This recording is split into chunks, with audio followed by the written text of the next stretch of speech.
Thank you. Working together, we will begin the urgent task of rebuilding our nation and renewing the American dream. November the 9th, 2016, and Donald Trump had just been elected as the new president of the United States. Hillary Clinton, the favorite, had lost. She congratulated us, it's about us, on our victory. In Moscow, the election result was also being celebrated. We are pleased that the best candidate has won. Let Grandma Hillary have a rest. Бабушка Хиллари пускай отдыхает. Для нас было поразительно, что We were в Государственной baffled. Думе был накрыт стол. In the State Duma, nationalist Vladimir Zhirinovsky held a special reception to celebrate Trump's victory. Жириновский произносил тост во славу Трампа. There were reports of people popping champagne corks at the time. I don't know anyone personally, but I heard about it. Well, a love of grandeur is part of the Russian national character. Vladimir Putin was one of the first to congratulate the surprise winner, Donald Trump. Russia wants to completely restore its relationship with the USA. The fact that Trump was focusing on the slogan, "Make America Great Again," that he wanted to promote his own country rather than pushing for globalization, was good news for us Russians.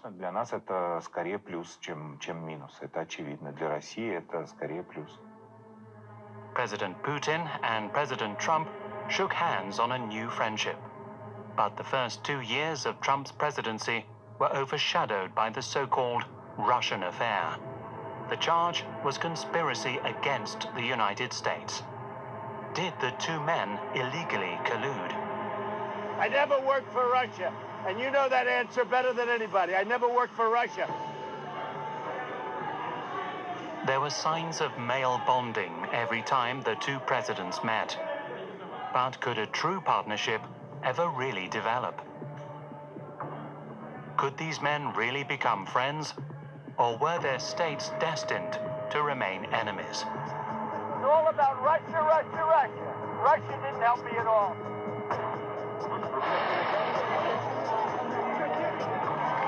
Да, я хотел, потому что он говорил о нормализации российско-американских отношений. Not a question of friend or enemy. He's not my enemy.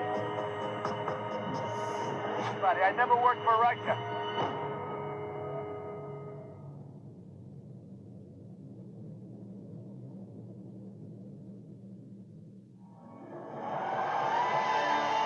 Back to 2016. In the run-up to the US presidential elections, Russia's state media backed the Republican candidate Donald Trump, a man known for his affinity towards Russia. We're going to have a great relationship with Putin and Russia. Political tensions between Russia and the US had been rising, amounting even to talk of a new Cold War. The politics of U.S. Democrats and President Obama had steered the Russian-American relationship down a blind alley. The Democrats' new presidential candidate was Putin's arch-enemy, Hillary Clinton.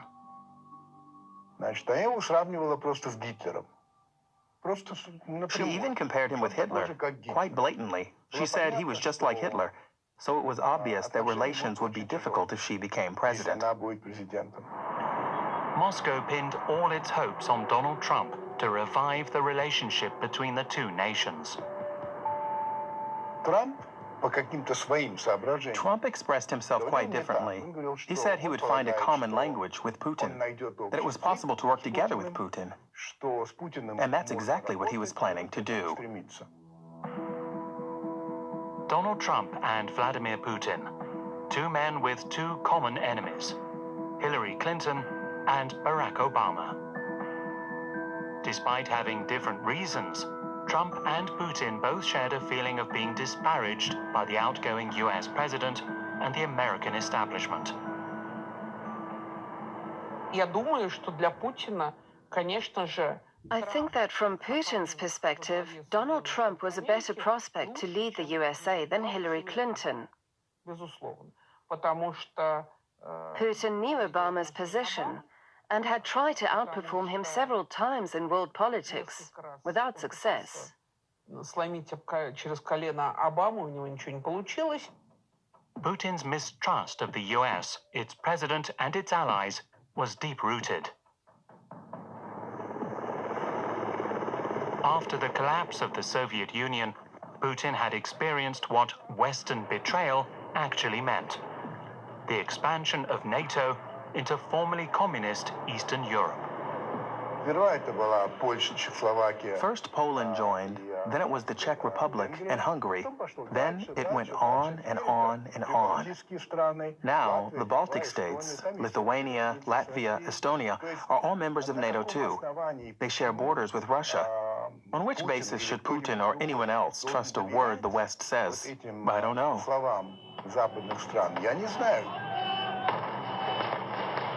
Even with President Obama, relations did not improve. Putin was rattled by Obama's advocacy of regime change in the Arab world. У него все время создавалось ощущение, что все идет. He always had the feeling that things were moving in the wrong direction, that nothing was going the way it should. The key change was the Arab Spring. The situation in Libya was dramatic, and then Gaddafi, the head of state, was murdered live on camera. That scene must have hit Putin really hard. But Trump's dislike of Obama, on the other hand, was personal, not political. 2011 was a trial run for Trump. He launched his own unofficial election campaign, aiming to run as the Republican candidate in the 2012 presidential election, challenging Obama. Let me tell you, he doesn't like Donald Trump, and the last guy in the world that he wants to run against is Donald Trump. Trump rekindled an old rumor about Obama, claiming that his true birthplace was Kenya, and that the president was therefore not eligible for office. Trump was not, I think, on anybody's radar other than as a bit of a lark, right, in this back and forth. I mean, again, as with so many things about Trump, you don't take it seriously at first because it just seems so outlandish and bizarre.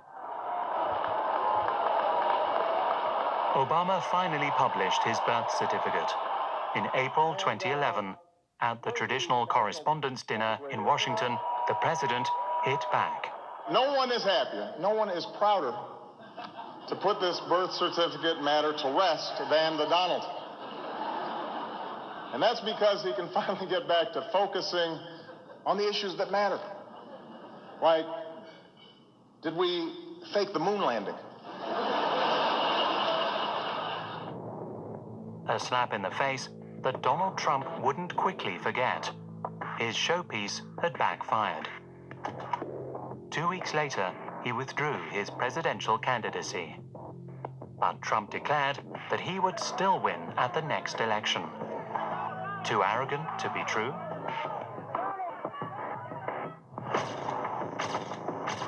Trump sought his revenge on Obama.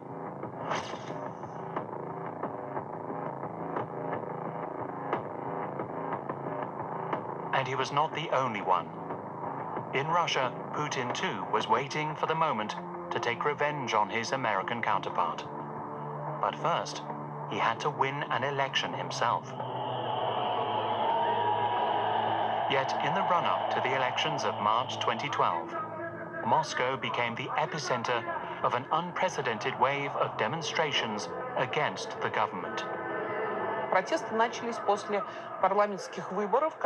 The protests began after the parliamentary elections in early December 2011, which were hugely rigged. What happened next was what happens elsewhere when citizens realize their votes are not being heard. They go out on the streets. Putin blamed Hillary Clinton for giving the signal for the protests. Она в тот момент была At the same time, she was Secretary of State. The U.S. State Department provided funding for Russian NGOs to observe the elections. To Putin, this was direct interference in his regime. Hillary Clinton wanted to topple him and organize a revolution in Russia. Putin decided to smash the opposition and accused the US of threatening Russia and its traditional values.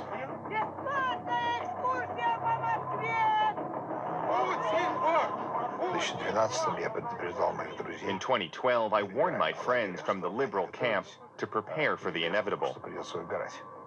They would have to take sides, either us, Russia, or the West.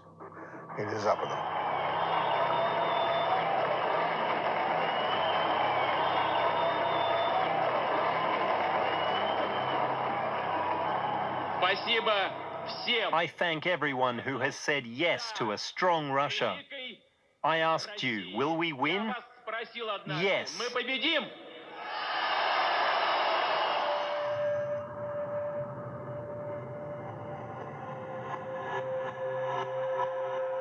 Putin's tactics paid off. He was the clear winner of the presidential elections, with 64% of the vote. Putin has shown that his politics are geared towards traditional values: family, loyalty to the people, and service to the fatherland. These values have always been typical of the Russian service class, as it used to be called.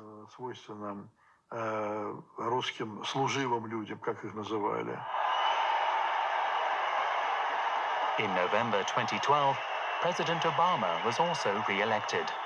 His second term began. We have fought our way back, and we know in our hearts that for the United States of America, the best is yet to come.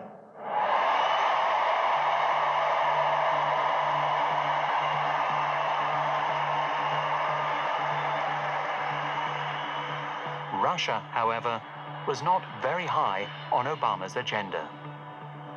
There's no big economic relationship. There was no big need at the moment for focusing on nuclear weapons or non-proliferation. The treaties weren't coming up right at that point. So for Obama, it was a focus completely on other issues, on the Middle East, on terrorism, on domestic affairs. Russia was really an afterthought. But one US citizen was vying for Putin's attention: Donald Trump. As early as 2013, he had recognized that Russia was also a land of unlimited opportunities. As the owner of the rights to Miss Universe, Trump had voted to hold the beauty pageant in Moscow. He launched a charm offensive on Twitter.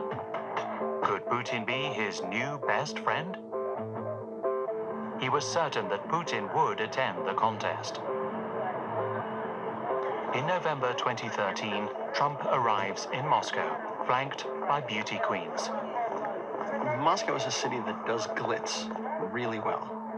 And Trump, as we know, is a guy who likes a lot of flash. The more it gleams gold, the more exciting it is to him. It's an amazing location, and Moscow and all of Russia is going wild over it. So we're very happy. The Miss Universe pageant is just setting records. Russian billionaire Aras Agalarov was hosting the event. Trump had met him just 5 months previously in Las Vegas.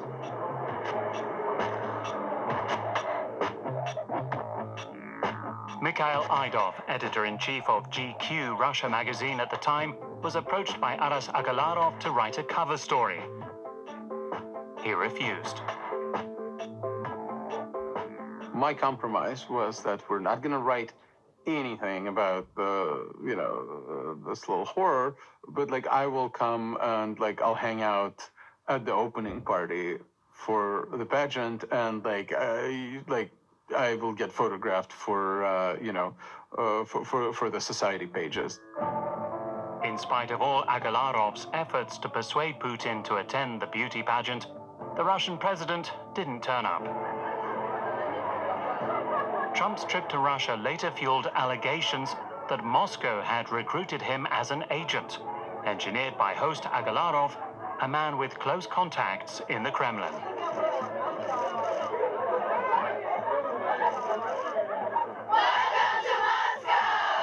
If I knew that this idiotic event would somehow become kind of the crux, the focal point of like the 21st century's biggest conspiracy theory, I would probably pay closer attention or try to hang out with Trump and the Galarovs. But I really doubt, honestly, that this is when the plot was hatched. During his stay in Moscow, Trump continued his offensive against Obama for Russia. All over the world, people are laughing at us. They're ripping us off. I mean, you look at what's going on in Russia and Moscow. You look at how it's just booming and how well it does. And they have the Olympics. And as you know, we tried to get the Olympics and came in 4th place. Now figure that one out, 4th place. Yet Putin ignored his advances. For the average Russian, Trump was a money magnate, a man with a trophy wife who built towers all over the world.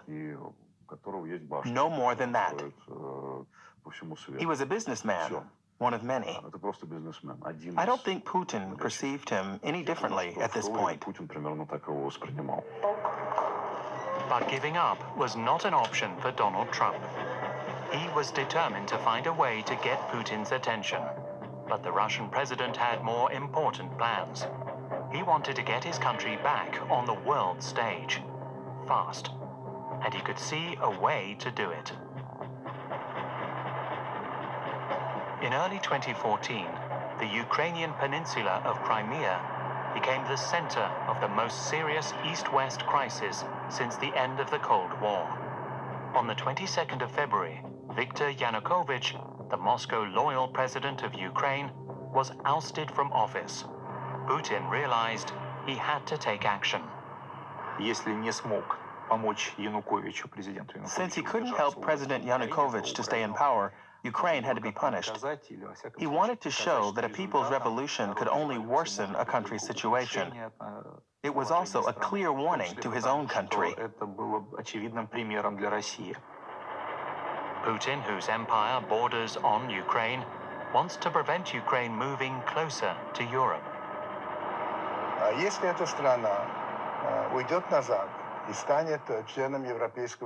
If this state joined the West and became a member of the EU and NATO, first of all, it meant that NATO troops would be stationed all along this long border. Furthermore, it was obvious that if Crimea belonged to Ukraine, it was no longer Russia's most important naval base. Instead, we could have the American 6th Fleet, for example, coming to Sevastopol. Putin called a midnight meeting and decided that Crimea should once again belong to Russia. You know, the Sochi Olympics were still going on, or they had just ended, the world was distracted. And so Russia clearly had plans on the books to take back Crimea. They didn't invent them. It wasn't an impulsive move, if you like. Moscow acted quickly. Just 3 weeks after the Ukrainian president's overthrow, Crimea declared its independence. The annexation of the strategic Black Sea Peninsula quickly followed Sunday's hastily called referendum in which its residents overwhelmingly backed breaking from Ukraine and joining Russia. I would like to congratulate all citizens of Russia, Crimea, and Sebastopol on this significant event. Sometimes for Americans, I try to explain that it would be as if by an accident of history, the U.S. lost part of South Florida, but not just South Florida, Orlando, Disney. And if by chance the opportunity arose for a president to grab it back, what would people say? That it was a violation of international law, or Disney is ours? And that's what you hear in Russia. The cry goes up, Krim nash, Crimea is ours.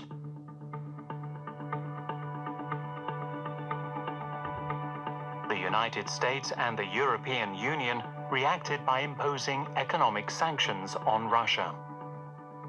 Sanctions have arrived as the new way of conflict between countries because it's perceived as being inexpensive. It's something that's politically satisfying, There's an entire class of new sanctions experts, and they offer their services to the sovereign, and the Congress and the president. They're all very interested in having these services. At the Nuclear Security Summit in The Hague in March 2014, Barack Obama attacked the Russian president again. Russia is a regional power that is threatening some of its immediate neighbors, not out of strength, but out of weakness. Obama's derision only served to encourage Putin to advance further into Ukraine. Tensions rose in April as fighting erupted between pro-Russian and pro-government forces in the East Ukrainian Donbass region.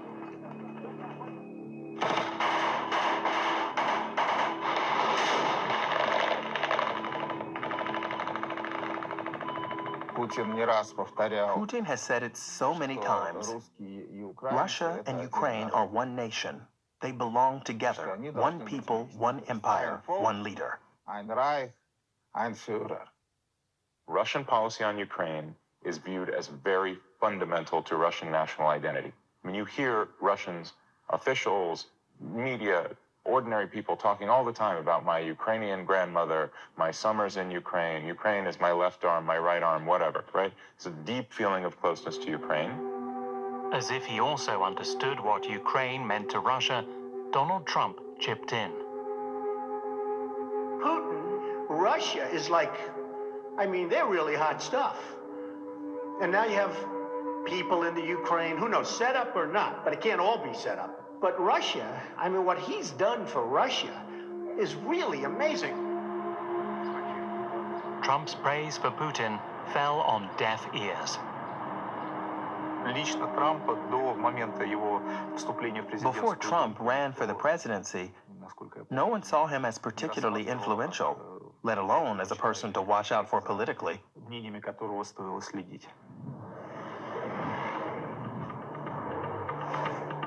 As a penalty for the ongoing fighting in Ukraine, the US and Europe imposed new sanctions on the Russian finance, energy, and defense sectors in September 2014. Putin retaliated. For him, the US was the real troublemaker.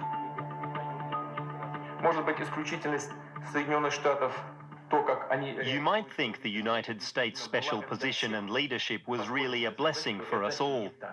Well, let me tell you, this was not the case. Instead of solving conflicts, it led to their escalation and the spread of chaos.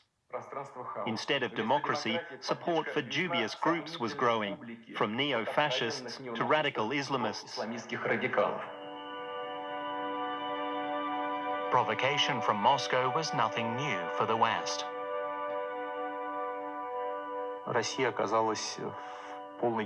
After annexing the Crimea and the events in East Ukraine, Russia was in total diplomatic isolation. Putin was virtually ignored at the G20 meeting in Australia. He left it early. Putin needed a new front to demonstrate Russian strength. He found it in Syria.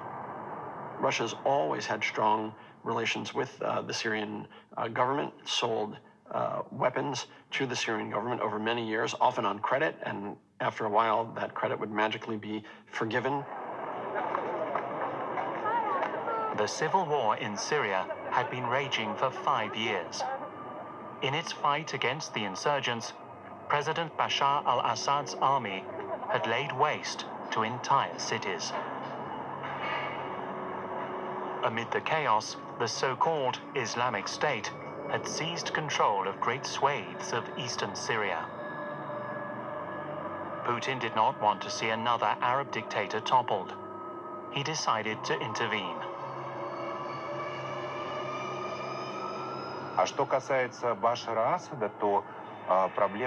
With Bashar al-Assad, it wasn't about supporting him personally. The problem was keeping the Syrian state going. What has U.S. and European intervention in other states' internal affairs ever achieved? With this excuse of teaching you about democracy and your way of life. Only chaos and collapse. This applies to Afghanistan, Iraq, and Libya. And now, in Syria, Russia was saying, stop, that's enough.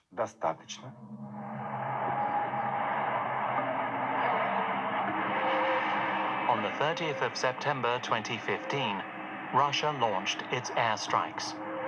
Officially, they were targeting Islamic terror militia.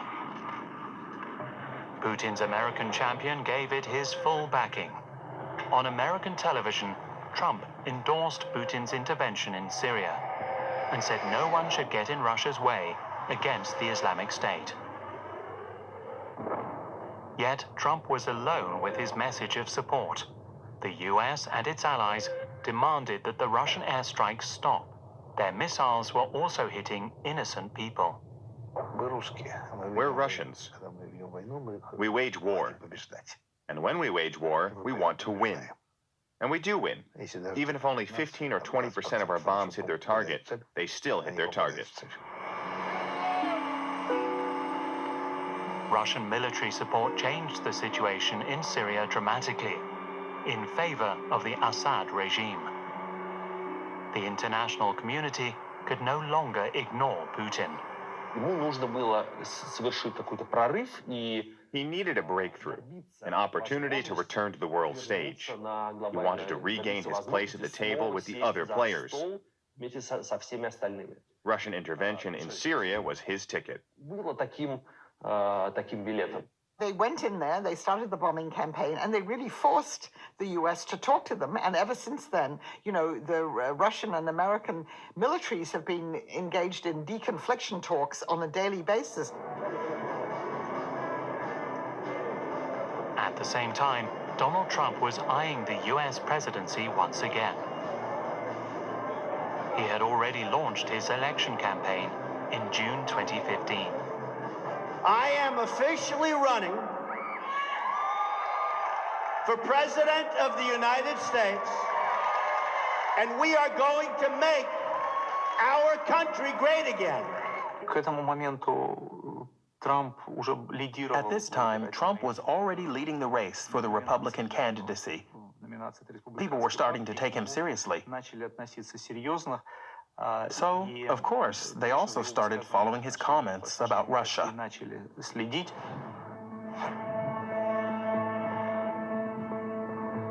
Trump's attempts to curry favor with the Russian president finally paid off. In December 2015, Putin mentioned Donald Trump in public for the first time. He's a very striking and no doubt very talented man. He appears to be the great favorite in the presidential contest.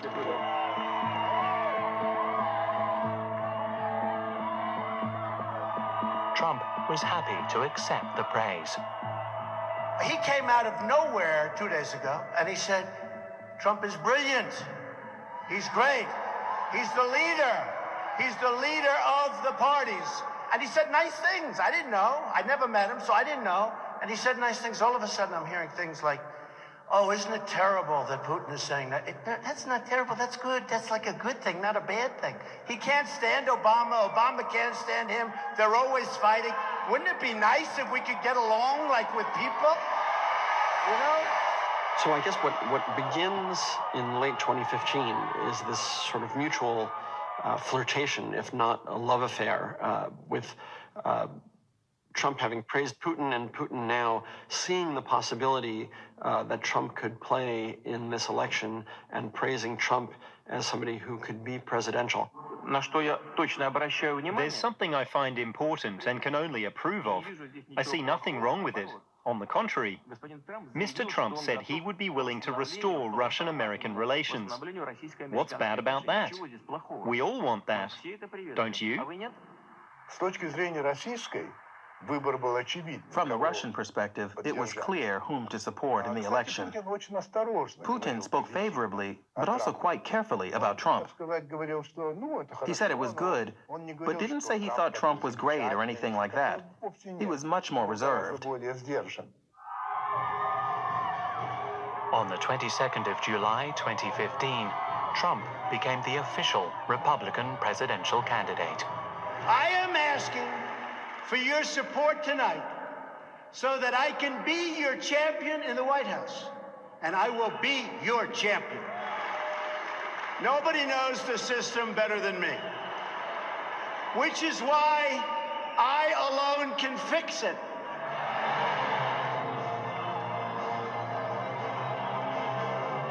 Trump presented himself as Putin's Western kindred spirit. Due to his character and his upbringing, he didn't just like Putin as a politician, but also as a person with a personality similar to his own, with strength, trust, consistency, and enormous resilience. Just like Trump himself. A few days later, Trump appeared before the press. The question came up again. Would he recognize Crimea as Russian territory when he became president, or lift the sanctions? We'll be looking at that. Yeah, we'll be looking. Go ahead. His comments contradicted both US government and NATO policy. Both wanted to keep sanctions in place until Russia returned Crimea to Ukraine. But Trump saw NATO chiefly as a competitor to the US. Donald Trump begins to cast enormous skepticism and doubt on the NATO alliance. But his point being that NATO, like everything else he's ever done, should be transactional. How much the United States is paying versus how much other allies are contributing should be the determinative factor, rather than the idea of collective security that has been the bedrock of the alliance since its founding.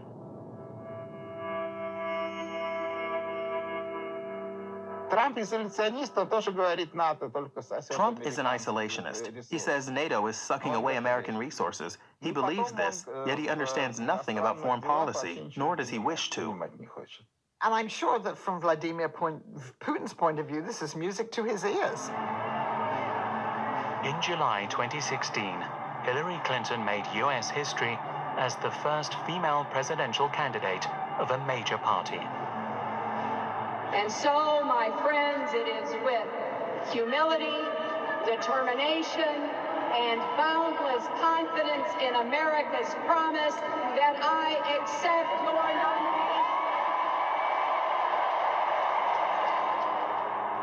nomination. In the same month, she accused Russia of interfering in the presidential elections. Russian hackers were alleged to have stolen and published emails from the Democratic National Committee. Their aim was to sow seeds of discord in her party to benefit Donald Trump. In 2016, Putin set out to create chaos in the United States, mostly so he could say to the Russians at home, look at this. This democracy is a complete mess. Trump was very enthusiastic. He encouraged the hackers to find even more emails. If Russia or China or any other country has those emails, I mean, to be honest with you, I'd love to see them. Russia, if you're listening, I hope you're able to find the 30,000 emails that are missing. Putin denied all the accusations and said Russia had not interfered with the US elections and that the scandal surrounding the alleged stolen emails was fake. The most important thing was the content, which the public now knows about. That's the only thing that matters, not who stole it. I always say to Americans, do you actually realize that we totally control the US? Our hackers control everything. But of course, that's utter nonsense. From my point of view, the most stupid thing is they use this excuse to oppose Trump's domestic policies.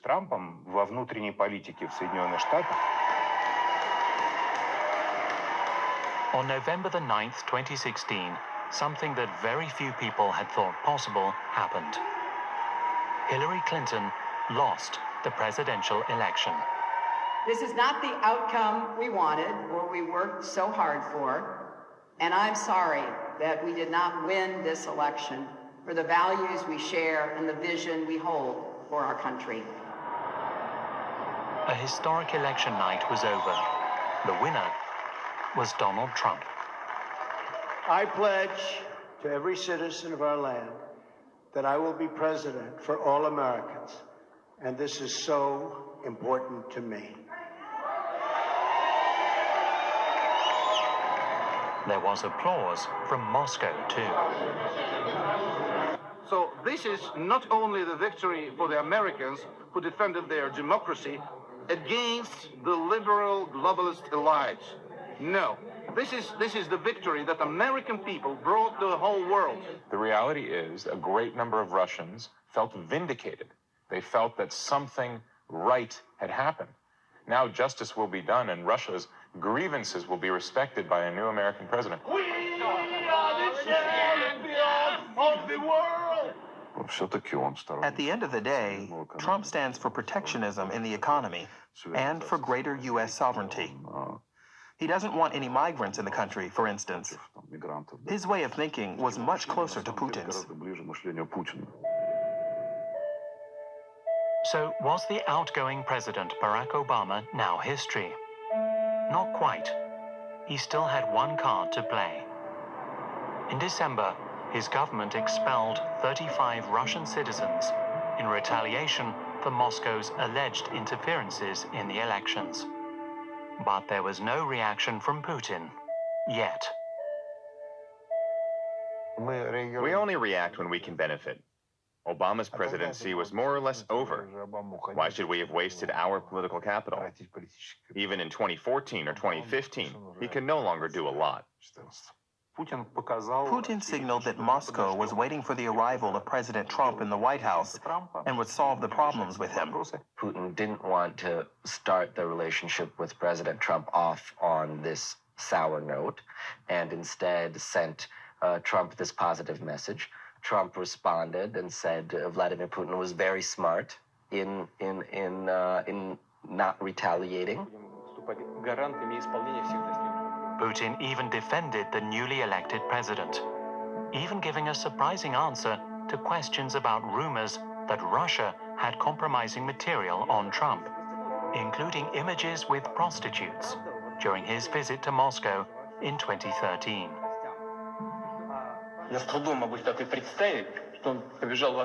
I can hardly imagine that he went into a hotel to meet girls with low sense of social responsibility. Even if they are, of course, the best in the world. People who fake pictures of the kind now circulating of the elected US president to use them in a political battle are worse than prostitutes. They have absolutely no moral standards. On January the 20th, 2017, Donald Trump was sworn in as the 45th President of the United States of America. I, Donald John Trump, do solemnly swear that I will faithfully execute that I will faithfully execute the office of President of the United States. The office of President of the United States. So help me God. So help me God. Congratulations, Mr. President.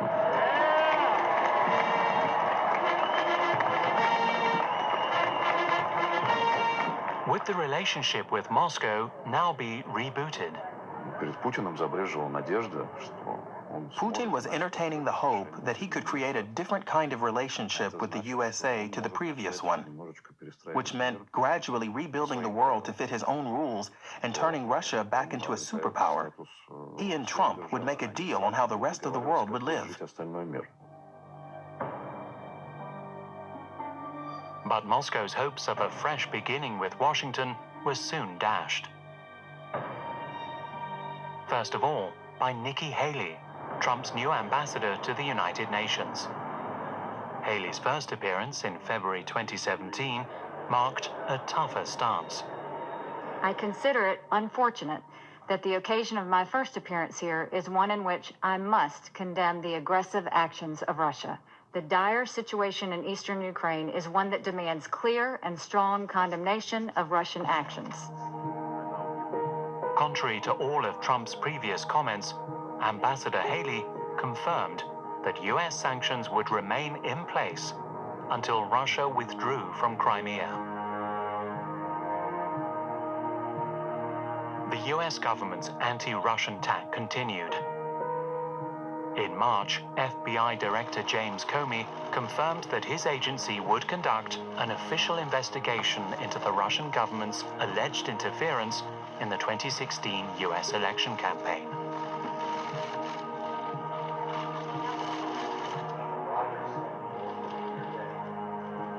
And that includes investigating the nature of any links between individuals associated with the Trump campaign and the Russian government, and whether there was any coordination between the campaign and Russia's efforts. In April, UN Ambassador Haley once again condemned Russia's complicity with the Syrian Assad regime, this time citing a poison gas attack. Yesterday morning, we awoke to pictures, to children foaming at the mouth, suffering convulsions, being carried in the arms of desperate parents.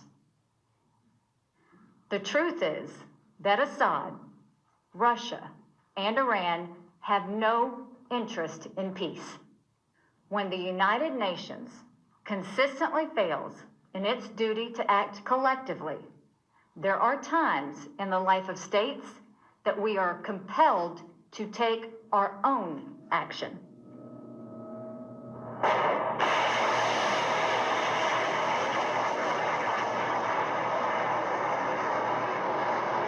Three days later, US missiles hit the Syrian military airport, where the poison gas attack was allegedly carried out.